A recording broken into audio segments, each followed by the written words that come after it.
പെൺകരുത്തിന്റെ അനുഗ്രഹീത വേദി ഇത് red carpet. So let's begin the show. This is red carpet.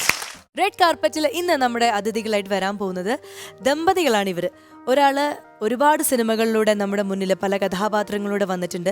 അദ്ദേഹം ഒരു സംവിധായകനും കൂടിയാണ്. ഒരാള് ഗായികയാണ്. അപ്പോൾ ഈ ദമ്പതികളെ നമ്മൾ വളരെയധികം സ്നേഹത്തോടെ നമ്മുടെ വേദിയിലേക്ക് സ്വാഗതം ചെയ്യുന്നു. So let's welcome Srikanth, Murali and Sangeeth.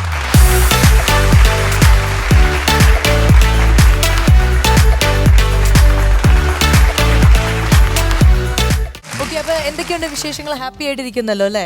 ഏറ്റവും പുതിയ വിശേഷം ഹോമാണ്.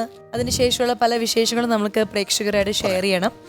ചേച്ചി എല്ലാം ഹാപ്പി ആയിട്ടിരിക്കുന്നു, മോനൊക്കെ സുഖമായിട്ടിരിക്കുന്നു? സുഖമായിട്ടിരിക്കുന്നു. അപ്പൊ നമുക്ക് ഇരുന്ന് സംസാരിക്കാം അല്ലേ? യെസ്. അപ്പോൾ ശ്രീകാന്ത് ഏട്ടാ, ചേച്ചി നമുക്ക് ആദ്യം തന്നെ ഹോമിന്റെ വിജയത്തിനെ കുറിച്ചിട്ട് ശ്രീകാന്ത് ഏട്ടനോട് ചോദിക്കാം അല്ലേ? തീർച്ചയായിട്ടും. അതായത് ഹോം എന്ന സിനിമ പെട്ടെന്ന് പ്രേക്ഷകർക്ക് ഇടയിൽ വന്നതാണ്. വലിയ ആർഭാടം, ഞങ്ങൾ വരുന്നു, ആ ഹോ ഒന്നും ഉണ്ടായിരുന്നില്ല. പക്ഷെ വന്നതിന് ശേഷം അത് ഭയങ്കര വലിയൊരു വിജയമായിട്ട് ഇങ്ങനെ ഇപ്പോഴും ആൾക്കാർ ആ സിനിമയെക്കുറിച്ച് സംസാരിക്കുന്നു. അപ്പോൾ അതിൽ അഭിനയിച്ച നടൻ എന്ന നിലയിൽ ചേട്ടൻ എന്താ പറയാനുള്ളത്? സ്വാസിക പറഞ്ഞതുപോലെയാണ്, വലിയ സന്തോഷം. ഒത്തിരി കാരണങ്ങളുണ്ട് അതിന്. ഒന്ന്, ഈ നമ്മുടെ ഈ കോവിഡ് സിറ്റുവേഷനിൽ എങ്ങനെ സിനിമ മുമ്പോട്ട് പോകും എന്ന ടെൻഷൻ നമുക്കൊക്കെ അറിയാമല്ലോ. അപ്പം ഷൂട്ടിങ്ങിന് റെസ്ട്രിക്ഷൻസ് ഉണ്ട്, 20 പേരിൽ കൂടുതൽ പാടില്ല എന്നാണ് നമ്മുടെ പ്രോട്ടോകോൾസ് ഉണ്ട്. അപ്പോൾ അതിൻ്റെ അകത്തൊക്കെ നിന്നുകൊണ്ട് ഒരു പ്രത്യേക സംവിധാനത്തിൽ ചെയ്തു നോക്കിയ സിനിമയാണ്. അപ്പം ഫ്രൈഡേ ഫിലിംസ് വിജയ് ബാബുവിനും അതിൻ്റെ പ്രൊഡക്ഷൻ കൺട്രോളുണ്ട് ഷിബു സുശീലിനൊക്കെ. അപ്പോൾ അവരോടൊക്കെ സംസാരിക്കുമ്പോൾ ഈവൻ രാവിലെ വരുമ്പോൾ സാനിറ്റൈസർ, പിന്നെ നമ്മുടെ ടെമ്പറേച്ചർ നോക്കുക, ഫുൾ ടൈം മാസ്ക്, ഷോട്ടിൻ്റെ സമയത്ത് മാസ്ക് മാറ്റുക, അങ്ങനെയൊക്കെയാണ്. അപ്പോൾ അത് അങ്ങനെയുള്ള കുറേ ടെൻഷൻസ് കൂടി ആ സിനിമ കണ്ട് ആസ്വദിക്കുന്നവരോട് ഒന്ന് ഓർമ്മിപ്പിക്കാനായിട്ട് ഞാൻ പറഞ്ഞു. അപ്പോൾ അത്രയും നല്ല ആദ്യം നടന്ന സിനിമയാണ്. ശരിക്കും കോവിഡ് റിലാക്സേഷൻ തുടങ്ങിയ സമയത്ത്, ഫസ്റ്റ് ഫേസിൻ്റെ സമയത്ത് തുടങ്ങിയ സിനിമയാണ്. അപ്പോൾ ഒത്തിരി ചലഞ്ചസിൻ്റെ നടക്കുന്നുണ്ട് ആ സിനിമ ചെയ്തത്. അതിൻ്റെ സബ്ജക്റ്റ് തിരഞ്ഞെടുത്തതൊക്കെ ഒരു വീടിൻ്റെ അകത്താണ്, ഹോം എന്ന പേര്. അപ്പോൾ ഇപ്പോൾ അതിനെക്കുറിച്ച് സന്തോഷമായിട്ട് പറയുന്നവരിൽ വലിയൊരു ശതമാനം ആൾക്കാരും അത് എത്രമാത്രം റിസ്ക് എടുത്താൽ ചെയ്തതിനെ കുറിച്ച് അതുകൊണ്ട് അപ്പോൾ അതിൻ്റെ സന്തോഷം ഒന്ന്. പിന്നെ നമുക്കറിയാം OTT പ്ലാറ്റ്ഫോമൊക്കെ ഫോളോ ചെയ്യുന്ന ആരാണല്ലോ നമ്മൾ. പൊതുവേ എല്ലാവരും ഗാഡ്ജറ്റ്സ് ആയിട്ട് പരിചയമായി. അപ്പോൾ അങ്ങനെയുള്ള സിനിമകൾ, ഒരു ജനർ ഓഫ് സിനിമകളാണ് വന്നുകൊണ്ടിരുന്നത്. അതിൽ നിന്ന് മാറിയത് ടോട്ടലി ഹോം, കംപ്ലീറ്റ് ഒരു ഫാമിലി ആയിട്ട് പെട്ടെന്ന് കണക്ട് ചെയ്യാൻ പറ്റും. കുടുംബങ്ങളുടെയും അതിൻ്റെ ബന്ധങ്ങളുടെയും പിന്നെ റെലവൻ്റ് ആയിട്ടുള്ള ഇഷ്യൂസിൻ്റെയൊക്കെ ഡിസ്കഷൻ നടന്നപ്പോൾ അതിൻ്റെ ഒരു വിജയം കൂടിയായിട്ടാണ് കാണേണ്ടത്. അപ്പോൾ ഒരു സാധാരണ സിനിമയുടെ വിജയം മാത്രമല്ല, ശ്വാസികയ്ക്കും എനിക്കും ഈ ആ സിനിമ കണ്ട പ്രേക്ഷകർക്കും ഇപ്പോൾ കണ്ടുകൊണ്ടിരിക്കുന്ന ആൾക്കാർക്കും ഒക്കെ സ്വയം ഒന്ന് സെൽഫ് അസസ്മെന്റിന് നടന്നു. അങ്ങനെയൊക്കെ വളരെ അപൂർവമായിട്ടേ സിനിമകൾ ഉണ്ടാവാറുള്ളൂ. നമുക്ക് സെൽഫ് അസസ് ചെയ്യാനായിട്ട് സിനിമ. ശ്രീകാന്ത് ഏട്ടന്റെ വോയിസ് ആണ് ചേച്ചിക്ക് ഭയങ്കര ഇഷ്ടം എന്ന് ഞാൻ ഏതോ ഇന്റർവ്യൂവിൽ കേട്ടിട്ടുണ്ട്. ഭയങ്കര ഇഷ്ടമാണല്ലേ ഈ വോയിസ്? അത് കണ്ടിട്ടാണോ പ്രണയത്തിലായത്? പറയാം, ഒരു യുണീക് സെല്ലിംഗ് പോയിന്റ് ആണ്. അത് ശരിയാണ്. പല കാരണങ്ങളിൽ സംഗീത ചോദ്യം കേട്ടില്ല, ആ ഒരു ഭാഗം കേട്ടില്ല. അതായത് ആ വോയിസ് കേട്ടിട്ടാണോ പ്രണയിച്ചത്? പല കാരണങ്ങളിൽ ഒരു കാരണം അതായിരിക്കാം. ആയിരിക്കാം. ആണോ? നിങ്ങൾ എവിടെ വെച്ചാണ് കണ്ടുമുട്ടുന്നത് ആദ്യം? പറഞ്ഞോളൂ. ഇതുപോലൊരു ചാനലിൽ ഒരു മ്യൂസിക് റിയാലിറ്റി ഷോയിൽ പാർട്ടിസിപ്പേറ്റ് ചെയ്യാനായിട്ട് വരുമ്പോഴാണ് സംഗീതം കാണുന്നത്. കണ്ടു, പാർട്ടിസിപ്പന്റ് ആയിട്ട് വന്നു, ഞങ്ങൾ സംസാരിച്ചു. ചേട്ടൻ അവിടെ എന്ത് ചെയ്യുന്നു? ഞാൻ പ്രോഗ്രാം പ്രൊഡ്യൂസർ ആയിരുന്നു. ഒരു പ്രോഗ്രാം പ്രൊഡ്യൂസർ ഒരു പാർട്ടിസിപ്പന്റിനോട് ഇഷ്ടം തോന്നുന്നത് സ്വാഭാവികം. സതീഷ അല്ലേ? അങ്ങനെയല്ലേ? ഇവിടെ ഉണ്ട് ഒരു പ്രോഗ്രാം പ്രൊഡ്യൂസർ. അതെ, സതീഷേട്ട ശരിയല്ലേന്ന് ചോദിക്കുന്നുണ്ട്. പക്ഷെ സതീഷേട്ട മിണ്ടുന്നില്ല. കാരണം മിണ്ടിയിട്ട് കാര്യമില്ല, കുട്ടി മിണ്ടുന്നില്ല. സതീഷന്റെ കല്യാണം കഴിഞ്ഞു. ഇതൊരു മാജിക് അല്ലേ നമുക്ക്? ഇതൊരു പിന്നെ വേറെന്നുള്ളത്, അതിന്റെ ഡിസിഷൻ മേക്കിങ്ങിലേക്ക് വളരെ പെട്ടെന്ന് നമുക്ക് എത്താൻ പറ്റി. പിന്നെ നമ്മുടെ ഒരു ഫാമിലി സ്വഭാവമൊക്കെ അങ്ങനെ ആയതുകൊണ്ട് തന്നെ പിന്നെ വളരെ സ്വതന്ത്രമായിട്ട് കാര്യങ്ങൾ പറയാനുള്ള സ്പേസ് എനിക്കുണ്ട്, സംഗീതിക്കുണ്ട്. അതപ്പോൾ അത് അങ്ങനെയാണ് സംഭവിച്ചത്. അപ്പം ഈ പറയുന്ന പോലെ ഭയങ്കര ഇക്കിളിപ്പെടുത്തുന്ന അതോ അല്ലെങ്കിൽ പ്രണയം തോന്നൽ എന്നൊക്കെ പറയുന്നത് ഏതോ ഒരു അൺനോൺ റീസൺ അല്ലേ അതിനുള്ള ഒരു കാരണം. അതിനുള്ള റീസൺ കണ്ടുപിടിക്കുന്നത് പോലും കണ്ടുപിടിച്ചാൽ പിന്നെ തീർന്നു അല്ലേ?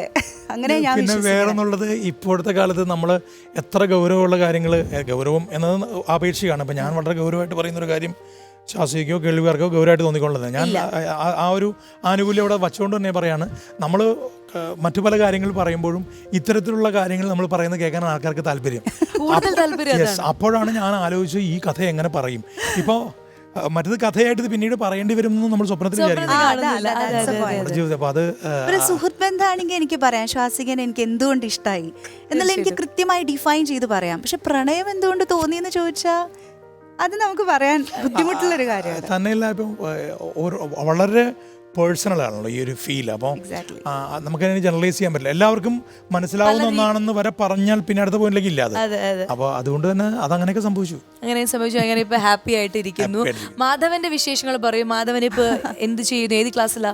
അവൻ 8ാം ക്ലാസ്സിലാണ്, ഭവൻസിലാണ്, എറണാകുളത്താണ് പഠിക്കണേ. പിന്നെ അവന്റെ ഇൻട്രസ്റ്റുകൾ എന്താ വെച്ചാല് ശ്രീധരൻ പറഞ്ഞോളൂ. അല്ല, നമ്മുടെ സിനിമകൾ ഈ മത്ത നട്ടാ കുമ്പളം മുളയ്ക്കുമെന്ന് ചോദിക്കില്ല. അപ്പൊ അതാണ് അവസ്ഥ. ചിലപ്പോ ഒരു പാട്ടുകാരനാവാൻ, ചിലപ്പോ ബിഹൈൻഡ് ക്യാമറ ആയിരിക്കും, ചിലപ്പോ നടനായിരിക്കും, എല്ലാം ചെയ്യുന്നുണ്ട്. അവരെങ്ങനെ പോകും. അപ്പോൾ ചേച്ചിയുടെ ആദ്യത്തെ സ്റ്റേജ് എക്സ്പീരിയൻസ് ആണോ അതോ പ്ലേ ബാക്ക് എക്സ്പീരിയൻസ് ആണോ? എന്താണ് മനസ്സിൽ പെട്ടെന്ന് നമ്മുടെ അടുത്ത് ഷെയർ ചെയ്യാൻ പറ്റുന്ന ഒരു ഓർമ്മ? റിയാലിറ്റി ഷോയിലെ എക്സ്പീരിയൻസ് ആണോ? റിയാലിറ്റി ഞാൻ ആദ്യം സ്റ്റേജിൽ തന്നെയാണ് എൻ്റെ ആദ്യം എന്താ പറയുക, കുഞ്ഞുനാൾ മുതൽ ഗാനമേളകൾക്കും ഒക്കെ പാടി തന്നെ വന്നിരിക്കുന്ന ഒരു ഗായികയാണ്. അതിനുശേഷമാണ് ഈ റിയാലിറ്റി ഷോസ് ഒരുപാട് ഹിന്ദിയിലെ ഒരു വളരെ ലീഡിങ് ആയിട്ടുള്ളൊരു റിയാലിറ്റി ഷോയിൽ മെഗാ ഫൈനലിസ്റ്റ് ആയിരുന്നു. അപ്പോൾ അതെൻ്റെ മ്യൂസിക്കൽ കരിയറിനെ വല്ലാതെ സ്വാധീനിച്ചിട്ടുണ്ട്. ആ ഒരു പിന്നെ അതിനുശേഷം ഒരുപാട് ഈ മ്യൂസിക്കൽ പ്രോഗ്രാംസ് ആങ്കർ ചെയ്തുകൊണ്ടാണ് ഞാൻ ഫീൽഡിലേക്ക് വരുന്നത്. അപ്പോൾ അതൊക്കെ എന്നിലെ ഒരു സിംഗറിനെ ഇവോൾവ് ചെയ്യാൻ ഒരുപാട് സഹായിച്ചു. അതിനൊക്കെ ശേഷം മാരേജും ഒക്കെ കഴിഞ്ഞിട്ടാണ് ഞാൻ സിനിമയിൽ പാടുന്നത്. അതൊക്കെ എത്രയോ വിദൂരമായൊരു സ്വപ്നമായിരുന്നു എന്ന് എനിക്കിപ്പോൾ ആലോചിക്കുമ്പോൾ തോന്നുകയാണ്. അതൊരു ഭയങ്കര എക്സ്പീരിയൻസ് ആണ്. ഫസ്റ്റ് ഫിലിം സോങ് റെക്കോർഡിംഗ് എന്ന് പറയുന്നത് ഛോട്ടാ മുംബൈ എന്ന ഫിലിമിലാണ്. അതെ, ശ്രീകാന്തേട്ടനാണ് എനിക്ക് തോന്നുന്നു എന്നെക്കാളും ഭയങ്കര എക്സ്പീരിയൻസ് ആയിരുന്നു. അതൊരു വലിയ കഥയാണ്. പലയിടത്തും പറഞ്ഞിട്ടുണ്ട് നമ്മള്. എന്നാലും രാഹുൽ രാജ് മ്യൂസിക് ഡയറക്ടർ, മലയാളം കണ്ട ഏറ്റവും പ്രഗത്ഭരായിട്ടുള്ള. അപ്പോൾ രാഹുൽ ഇപ്പം അറബിക്കടലിലെ സിംഹത്തിൻ്റെ കാറാറ് ചെയ്തിട്ടുള്ള രാഹുലാണ്. അപ്പം രാഹുലിൻ്റെ ഏറ്റവും അടുത്ത സുഹൃത്തും എൻ്റെ ഒരു അനിയനും ഒക്കെയാണ്. പാട്ട് വരുമ്പം എൻ്റെ ഏട്ടനോ ഗുരുവോ ഒക്കെയാണ്. അപ്പോൾ ഞങ്ങൾ ഒരുമിച്ച് ധാരാളം പ്രോജക്റ്റുകൾ, പരസ്യങ്ങളാണ് ചെയ്തിട്ടുള്ളത്. അപ്പോൾ രാഹുലിൻ്റെ ആദ്യ സിനിമ സംഗീത ആദ്യമായി സിനിമയിൽ പാടുന്നു. അതിന്റെ തലേന്ന് വലിയൊരു ബാനറാണ്. സോ രാഹുലേട്ടനും പ്രഷറുണ്ട്. ബിക്കോസ് ഒരു ന്യൂ സിംഗറിനെ ഇൻട്രൊഡ്യൂസ് ചെയ്യാന്നുള്ള വലിയ പ്രഷർ തന്നെയാണ്. അതൊരു മ്യൂസിക് ഡയറക്ടർ ന്യൂ ആവുമ്പോൾ.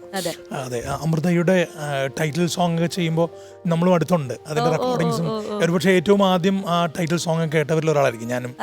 ഇൻട്രസ്റ്റിംഗ്ലി അമൃത ചാനലിന്റെ ഇപ്പോഴത്തെ ടൈറ്റിൽ സോങ് പാടിയിരിക്കുന്നത് ഞാനാണ്. അത് ശരി, അത് നമുക്ക് അറിയണ്ടായിരുന്നില്ല. ഈ പ്ലാറ്റ്ഫോമിൽ പറയണമെന്ന് തോന്നുന്നു.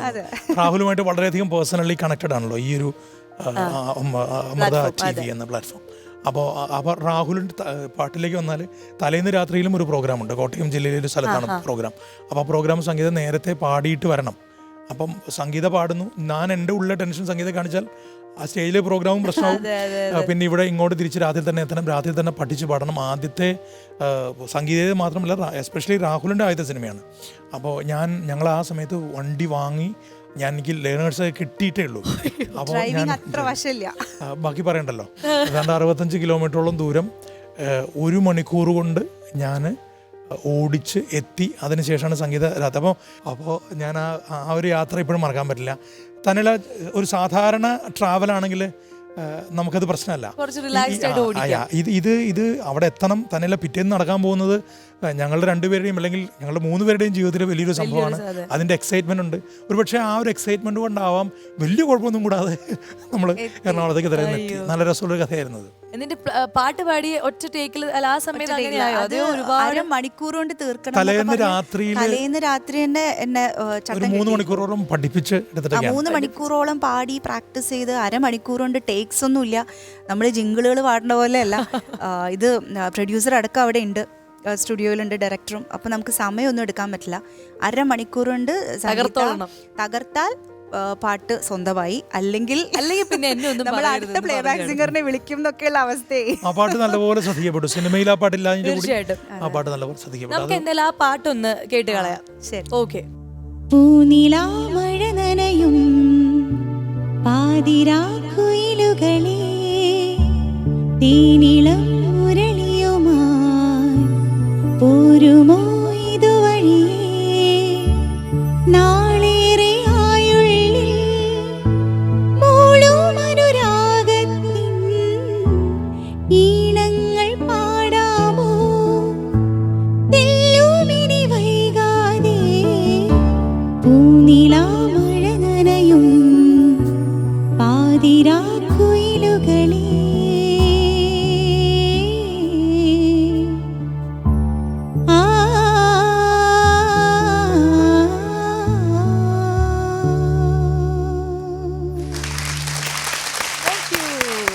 ചേച്ചിക്ക് ഈ പാട്ടല്ലാതെ വേറെ എന്തൊക്കെയാണ് ഹോബീസ്? എഴുതുവോ, അത് ഇതേപോലെ എന്തെങ്കിലും ക്യാമറയ്ക്ക് പിന്നിൽ പ്രവർത്തിക്കാനുള്ള അങ്ങനെ എന്തെങ്കിലും ഐഡിയാസ് ഒക്കെ ഉണ്ടോ? അതോ പാട്ട് തന്നെയാണോ?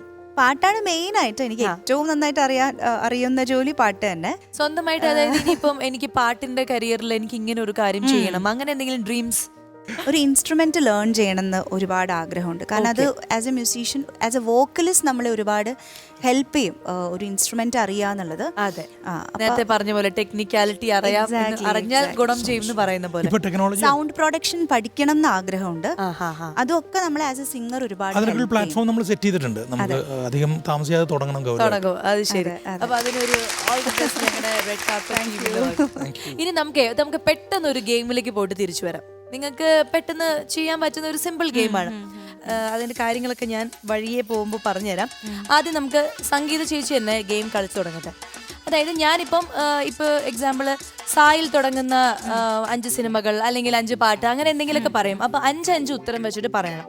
അപ്പൊ ആദ്യത്തെ ചോദ്യം, ന എന്ന അക്ഷരത്തിൽ തുടങ്ങുന്ന 5 മമ്മൂട്ടി ചിത്രങ്ങൾ. നായർ സാബ്, ന്യൂ ഡൽഹി. ഓക്കെ. മമ്മൂക്ക അതായത് നായകൻ തന്നെ അങ്ങനെയല്ല, ചിലപ്പോ ക്യാരക്ടർ റോൾസിലൊക്കെ. നരസിംഹ. അടിപൊളി. പിന്നെ സമയം തീരും, ഞാൻ അടുത്ത സമയമൊക്കെ ഉണ്ട്. പിന്നെ ഞാൻ പറയാം ടിക് ടിക് 1. അയ്യോ ടിക് ടിക് പറയരുത് പ്ലീസ്. നിറക്കൂട്ട്. ഓക്കെ, ഇനി ഒരെണ്ണം കൂടി പറയണം, വേഗം പറയണം. 5 4 3 2 1. നമ്മളിവിടെ എഴുതി വെച്ചിരുന്ന വേറൊരു സിനിമ കൂടെ ഉണ്ട്, നയം വ്യക്തമാക്കുക. അപ്പൊ പക്ഷെ കുഴപ്പമില്ല, 4 എണ്ണം അടിപൊളിയായിട്ട് പറഞ്ഞു. ഇനി അടുത്തത് ശ്രീകാന്ത് ഏട്ടനാണ്. വാഹനങ്ങളുടെ പേര് വരുന്ന 5 സിനിമ. സൈക്കിൾ, വിമാനം. ഇനി ഒരെണ്ണം കൂടി പറഞ്ഞ സംഭവം സൂപ്പറാവും. ഓട്ടോ. അടിപൊളി. ഓക്കെ, ഇനി അടുത്തത് ചേച്ചി. സ്ത്രീകളുടെ പേര് വരുന്ന 5 സിനിമകൾ. സ്ത്രീകളുടെ പേര് അയ്യോ എന്താ? ചിന്താവിഷ്ടയായ ശ്യാമള. ശ്യാമ പഴയ സിനിമ. നദിയാ മൊയ്തു. ഓക്കെ, ശ്യാമ. പിന്നെ പെട്ടെന്ന് ആലോചിക്കുമ്പോ കിട്ടുന്നില്ല. ലീല. അടിപൊളി. പിന്നെ ഇനി കാവ്യമാധവന്റെ സിനിമകൾ 2 ഗദാമ. അല്ല, ഗദാമ പേരല്ലോ. കാവ്യയുടെ ടിക് ടിക് തുടങ്ങട്ടെ. അത് വേണ്ട പ്ലീസ്. ചാരു പ്രിയാമണി അഭിനയിച്ച ചാരു ലതയോ? അല്ല, ചാരു പ്രിയാമണി. ഉണ്ട് ചാരുലത. Double role. വീണ്ടും 4ലാണ്. ഇനി ഒരെണ്ണം കൂടി ഉണ്ട്. സമയം 5 4. എന്താ റസിയ? സത്യഭാമയ്ക്ക് ഒരു പ്രേമലേഖനം. ഞാൻ പറഞ്ഞതറിയ ഗൗരി ശങ്കർ. പിന്നെ നാദിയ കൊലപ്പെട്ട രാത്രി, കാവ്യമാധവന്റെ. പിന്നെ മേരിക്കൊണ്ടൊരു കുഞ്ഞാട്. എന്റെ അമ്മു നിന്റെ ചക്ക. അല്ല, ചക്കി അതൊക്കെ ഉണ്ടായിരുന്നു. ഇനി അടുത്തത് ചേട്ടനാണ്. അതായത് മൃഗങ്ങളുടെ പേര് വരുന്ന 5 സിനിമകൾ. പുലിമുരുകൻ. അടിപൊളി. പിന്നെ ഞാൻ പറഞ്ഞു സ്നേഹമുള്ള സിംഹം. പൂച്ചയ്ക്കൊരു മുക്കുത്തി. മിണ്ടാപ്പൂച്ച കല ഉടക്കും. ഇടവഴിയിലെ പൂച്ച മിണ്ടാപ്പൂച്ച.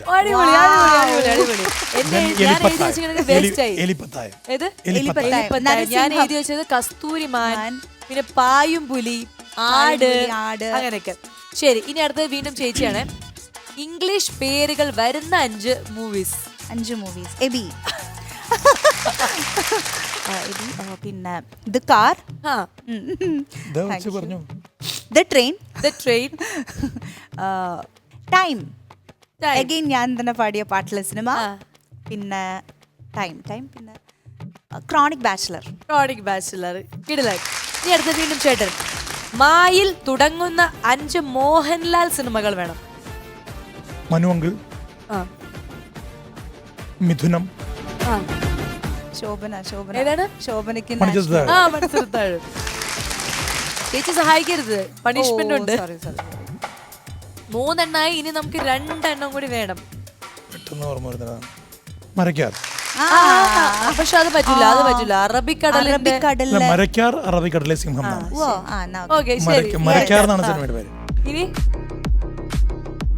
ഇനിയുണ്ട് നമ്മുടെ ഒരു ഹെൽപ്പ് ചെയ്യട്ടെ. ഒരു ഫ്രൂട്ടിനെ വെച്ചിട്ടൊക്കെ ഉള്ളതൊക്കെ ഉണ്ട്. ആ 5 4 3 2 മാജിക്കിന്റെ മല 1 0 ടൈം ഔട്ട്. മാന്ത്രികം. ആ മാന്ത്രികം. ഓ, ഞാൻ 0 പറയാൻ വേണ്ടി കാത്തിരിക്കരുത്. മാന്ത്രികം, മിന്നാരം. മിന്നാരം, മാമ്പഴക്കാലാണ് ഞാൻ ആ ഉദ്ദേശിച്ചത്. അതാണ്. ആ സാരല്ല പോട്ടെ. മഞ്ഞൾ വിരിഞ്ഞ പൂക്കള്. അയ്യോ പെട്ടെന്നാവുമ്പോ ഓർമ്മ വരുന്നില്ല. ചേച്ചിയാണേ, വ്യക്തികളുടെ പേര് വരുന്ന 5 സിനിമകള്. അതായത് ആണ പെണ്ണ അങ്ങനെ വ്യക്തികളുടെ പേര്. വ്യക്തികളുടെ പേര് മനു അങ്കിൾ. മനു അങ്കിൾ നോമ്പ് പറഞ്ഞില്ലേ? പറഞ്ഞു. അങ്ങനെ കുഴപ്പമില്ല. മനു അങ്കിൾ, പിന്നെ മീശ മാധവൻ. ആ മീശ മാധവൻ. ആ. ഞാൻ സൽപ്പേരി രാമൻകുട്ടി. ആ ഓഹോ പിന്നെ സദാനന്ദന്റെ സമയം. അടിപൊളി.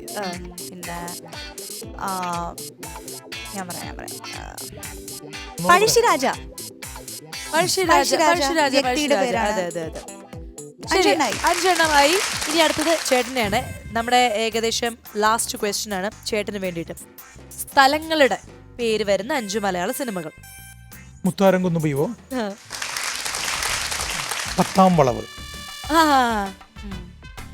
പത്താം വളവ് റിലീസ് ആവുന്നേ ഉള്ളൂ.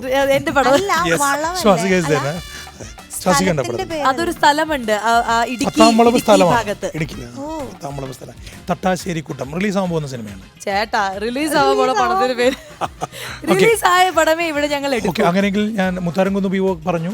പിന്നെ 10-ാം നമ്മള് വേണമെങ്കിൽ എടുക്കാം. എന്റെ അല്ലേ ഓക്കെ. എടുക്കാം. അടുത്തത് മമ്മൂക്കയുടെ സൂപ്പർ പടമുണ്ട്. അതെ.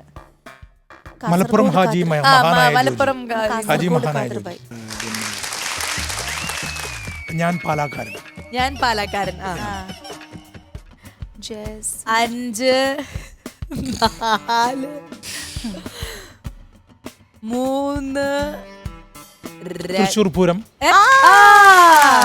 തൃശ്ശൂർ പേര് ചേച്ചി ഇങ്ങനെ കുറെ സഹായിച്ചല്ലോ, അപ്പൊ ചേച്ചിക്ക് ഒരു ചോദ്യം കൂടി ചോദിക്കാൻ ഞാൻ. അതായത് പണിഷ്മെന്റ്. ഓക്കെ. ആയിൽ തുടങ്ങുന്ന അടുക്കളയിൽ ഉപയോഗിക്കുന്ന 5 സാധനങ്ങൾ. യൂട്ടൻസിൽസ് ആണോ ഭക്ഷണ സാധനങ്ങളാണോ? ഭക്ഷണ സാധനങ്ങളാണെങ്കിൽ പെട്ടെന്ന് പറയും. ഭക്ഷണമല്ല. എന്താ അടുക്കളയിൽ ഉപയോഗിക്കുന്ന സാധനങ്ങൾ നമ്മൾ. അപ്പക്കാരം. അപ്പക്കാരം. അപ്പക്കാരം. അപ്പച്ചട്ടി. അപ്പക്കാരും അപ്പച്ചട്ടി ഒന്നല്ലേ? സംഗീത ട്രോളിനുള്ളത് നീ തന്നെ ഇവിടെ ഇരുന്ന് ഉണ്ടാക്കരുത്. മാത്രമേ എനിക്ക് പറയാനുള്ളൂ. അപ്പക്കാരും ഒക്കെ അതൊന്ന് മെയിൻ ആയിട്ടൊരു സാധനം വേണം അടുക്കളയില്, എന്നാലാണ്.